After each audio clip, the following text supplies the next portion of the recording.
Welcome to the Artistry and Life podcast, Navigating Towards Happiness. I'm your host, Ray, and with me, I have Life Practitioner and Coach, Marking. And in this episode, we're going to talk about mindset. Ooh, mindset. So I'm going to give you a couple examples and help me out here, okay? Okay. I play golf. Mm-hmm. And when I'm usually playing with really good players, my mindset is usually, oh, shit. I'm going to hit a bad shot because these guys, 9 out of 10, they're hitting down the middle, 300 yards. And, you know, they're just really good players. I don't have a handicap. I hit in the hundreds. But I realized that in order for me to get better, I need to play with these guys. But my mindset always is, oh, God, I hope I hit a good shot in front of all these guys. Right. And I know that's the wrong mindset, but help me out here. What should I do? Well, that's a great example of mindset, right? Mindset are the thoughts and the feelings that we have. It's our mode of operation. And these thoughts and feelings that we have dictate our actions, in a lot of cases dictate our outcomes, right? So the question is, how do I switch my mindset? From saying to myself when I'm teeing up the ball, it's like, oh my God, I hope I hit a good shot. I hope I hit a good shot. What should I tell myself once I realize I need to change my mindset? Well, one thing to really recognize is that these thoughts that you're having, right? These thoughts and feelings that you're having, oh, I gotta crack this ball, or otherwise I'm gonna just lose all of the money on the golf course. These are all fear-based type feelings and fear-based thoughts, right? Yeah. So what is fear? Fear is an acronym for fear is false evidence appearing real. In other words, it's a story that we're telling ourselves. So one of the tools that I use with my clients is a tool called Reframe to reclaim your power. So if you're going to tell yourself a story that is fear-based, you might as well tell a story that's going to serve you. And in the case of golf, instead of telling yourself, I'm not going to hit this ball well, maybe focus on, you know what? I have a great swing. I just need to trust that. Just contact the ball. That's all I need to do. That's a simple, quick fix solution. But that is a tool that you can use to help to start shift your mindset. Yeah, I remember when I was in Little League and I was watching a pitcher warm up before the game. And, granted, I'm like sixth, seventh grade. So what, 11, 12 years old? And to me, it looked like he was throwing 95 miles per hour. Right. When in actuality, he was probably only throwing like 30 or 40. And right away, I remember this, that, oh my God, don't hit me. Please don't hit me. It's going to hurt. Yeah. Right. Yeah. Where the coach would tell me, make contact. Where, well, I'm telling myself, oh, please don't hit me. Don't hit me. So exactly. Is that kind of the same thing that I could do? It's the exact same thing, because again, it's fear-based, right? You're operating from a place of fear or negativity. So it gets you out of the moment. You're thinking so far ahead of what might happen or what if. Keep yourself in the present moment. It's just, again, you know what? I just get to focus on making a solid swing and just getting contact on the ball. What your coach was saying, just contact the ball. That's all you need to think about. Because the act of saying just contact the ball allows you to be a little bit more present in what is happening and what is taking place. So you're not distracted by these other thoughts of the what ifs. That puts you out in the future. You're worried about, like, oh my God, what if I strike out? What if he does hit me? What if you actually hit the ball? Well, what does it take for me to hit the ball? Just make contact. Let me just focus on making contact. And that helps it also helps to just down-regulate the anxiety that you're feeling. When you're in the present moment, you're taking yourself in a situation to where you're not in survival mode. You're in a place of where, oh, I can make a decision right now. Instead of reacting, you're able to respond. one of the tools that or one of the lessons that I share with my clients as well is reacting versus responsibility. When you're reacting, it's usually when you're in survival or crisis mode. But when you are in the present moment, it allows you the ability to respond. It's more empowering from that perspective. Does that make sense? Responsibility versus reacting. Responsibility versus reacting. Mm-hmm. So basically, if I'm going up to bat Mm-hmm. against this guy who's throwing 90 miles per hour, Mm-hmm. my whole thing that I should say to myself is be in the present Mm-hmm. and make contact. Just be, yeah, exactly. Because Yeah, then when you don't think that he's going to hit me, because if I'm thinking he's going to hit me, more than you're likely already he's going to hit thinking, me. yeah, and then you're Yeah. already thinking, you're already reacting to something that hasn't even happened. Whereas if you approach it from a responsibility perspective, the ability to respond, that's more of an empowering state of being, and your likelihood of hitting the ball increases that much more. Does that make sense? Yeah, I got that. Yeah. So next time I go up to bat, which is probably going to be never anymore, is I'll tell myself, make contact. But you actually bring up a good point, because you know it's a great way to be in practice, because the whole thing that we're talking about, personal development, it is a practice. It's a that's why I pride myself as a practitioner. It's not something that you do and then you just all of a sudden fix, and you got that silver bullet and everything's taken care of. It's a practice. So even if you decide, like, I'm not going to be at bat anymore, but if I decide to go to the batting cages and just practice being in the present moment, is actually a practice for you to be able to do that in other areas of your life. Because if you do one thing in one area of your life, It carries it's on. likely you're going to be Yeah. doing that in other areas of your life as well. I mean, that's good you brought that up, Mhm. because a lot of people who are listening are probably either getting out of this whole COVID thing, looking for jobs, and Mhm. haven't had an interview in, like, months. Right. So, Right. the mindset that you need to go back into the workforce Mhm. and to show that confidence that you have, that you could do the job that you're interviewing for. I mean, what is that like? I mean, what kind of mindset should I have going? It's like, It's the how do I same. practice to, Yeah, get a exactly. job, get a new job? Yeah, it's the same kind of practice, right? Like if you go in there thinking, oh my God, am I going to nail this? I'm going to answer it quickly, or if I'm going to answer it appropriately, or what if, again, these are all fear-based feelings that we have. So what do you do to reframe, to reclaim your power? One is just bring it back in the moment. And then, maybe I don't know what the situation, but let's just say, trust that you've done the work, you've researched the company, you've looked over potential questions, you've rehearsed the questions, and then trust in that and just be in the moment. The reframe in that was like, you know what? I'm going to nail this interview because I've done the work.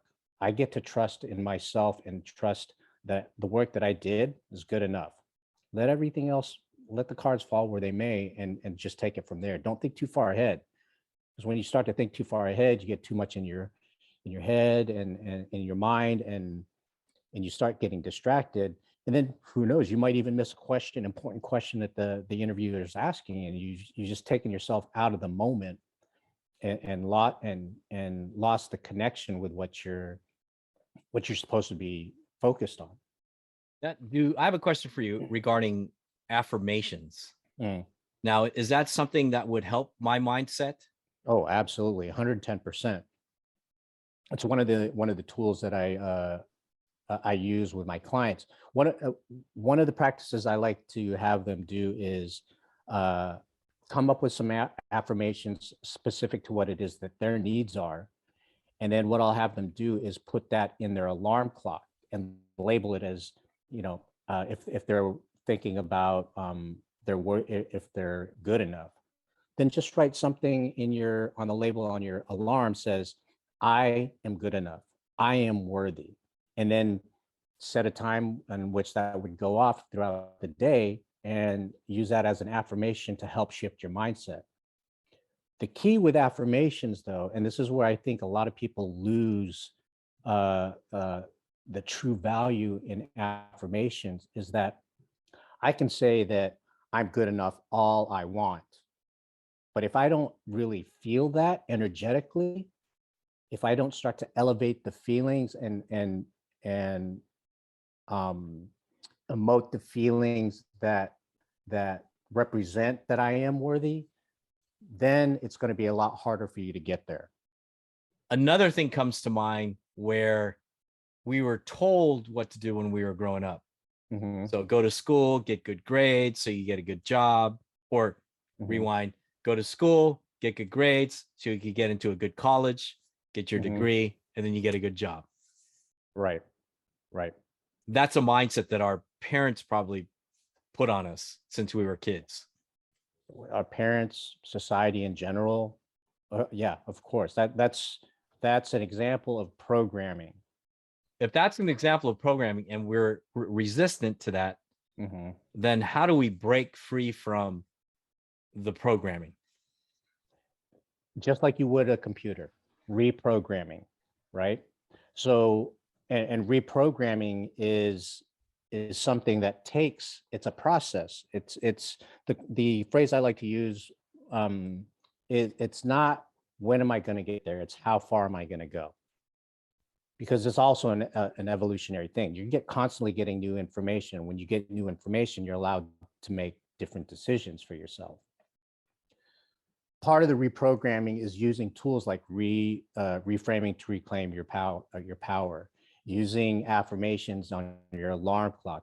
Meditation helps with reprogramming. There's a lot of different tools that you can use and have at your disposal to start to shift, again, that mindset and help with your reprogramming. So what is one tool that you could give our audience regarding mindset? Breathe and just check into your heart, and what that does is it helps to really slow down slow down your heart rate. And when you're slowing down your heart rate, your heart and your body starts to feel safe again. And when you start to feel safe and you take that breath and slow everything down, then you're in a place where you can make a better informed decision, or you're in a place where you can be more confident. The earlier we in one of the earlier episodes, we were talking a little bit about energy. A lot of times when we're in this anxious state or we're worried, we're in survival or crisis mode. And when you're in survival or crisis mode, it's hard for you to make a decision. You're in reaction. You're reacting as opposed to having the ability to respond. When you are in the present moment, when you slow down your breathing and really feel that, check in with yourself and really feel like, yeah, there's nothing bad that's happening in this moment, then you are at a space where you're able to respond and respond accordingly. And that tool is very, very helpful in my practice. So is there one thing other than that tool that you could help me get to where I want to go in the things that I'm doing? So like if I'm writing, what's my mindset for writing? If I'm trying to finish up a script and it's been 10 years, can't finish it. How should I change my mindset to where I could finish that script? Again, just bring it back into the moment and tell yourself a story that's going to serve you. Though that is a really, I repeat it because it's such a powerful tool. You know what I mean? If it's all stories that we're telling ourselves when we have writer's block, right? Yes. It's all fear-based or it's negative feelings. So again, if we're going to tell ourselves stories, let's tell ourselves the story that's going to serve us.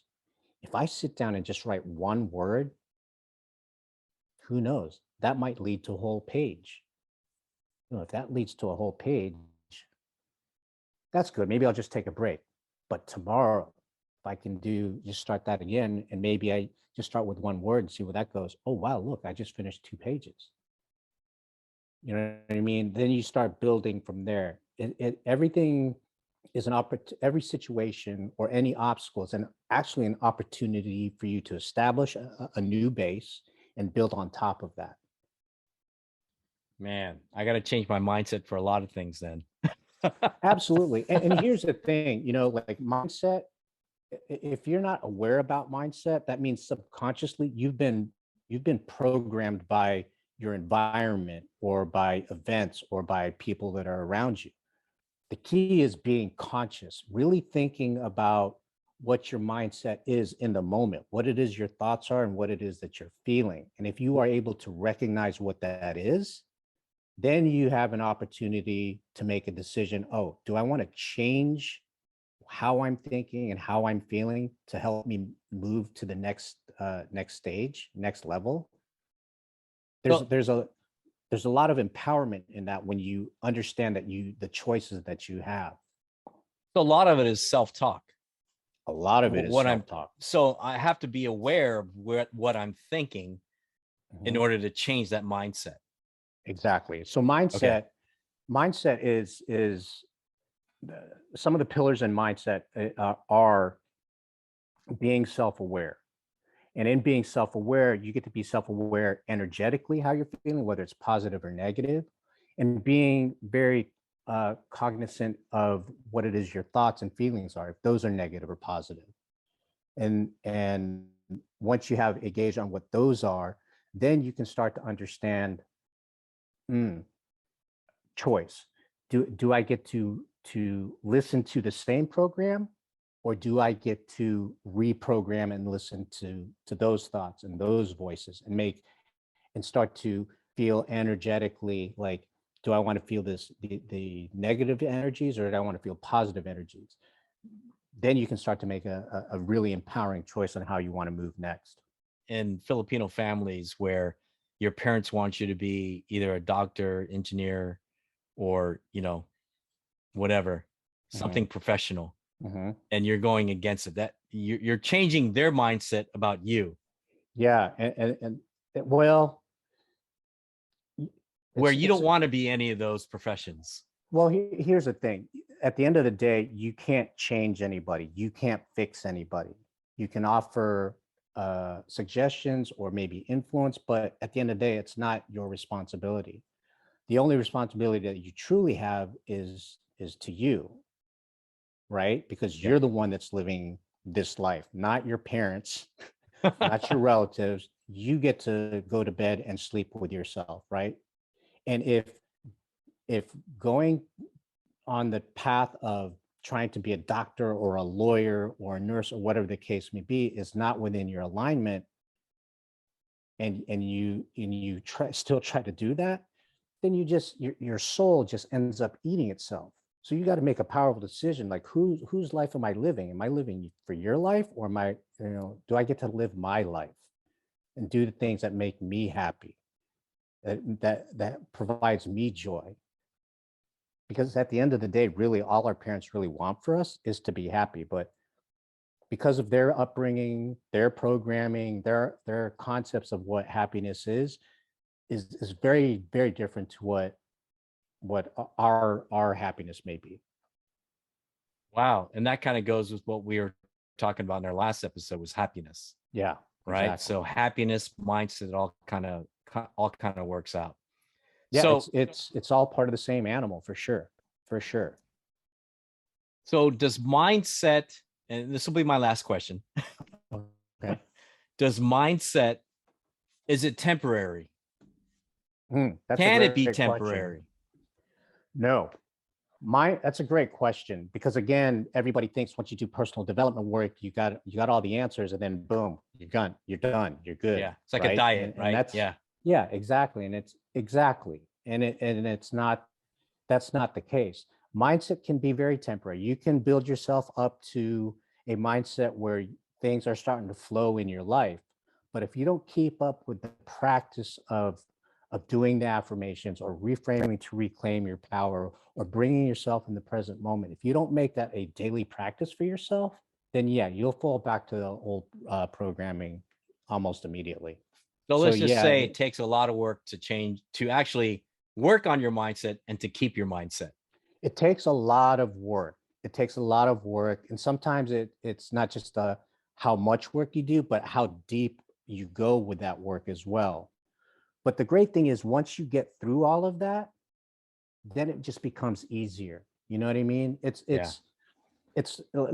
just take your baseball analogy, right? When you're first going up to bat, it's hard to get the timing right, or just even get the proper swing, get the mechanics down, and you got to work at it. But once you get the mechanics down, your timing down, your footwork down, that's the crux of the work. Now it's just body memory now, right? It's just like doing the same motion over and over again so that you subconsciously start to move that. Your body already knows subconsciously. You're kind of doing it without knowing what you're doing. It becomes a habit. It becomes habitual. And that's a big part of the work too, is developing that consistency and discipline in the work.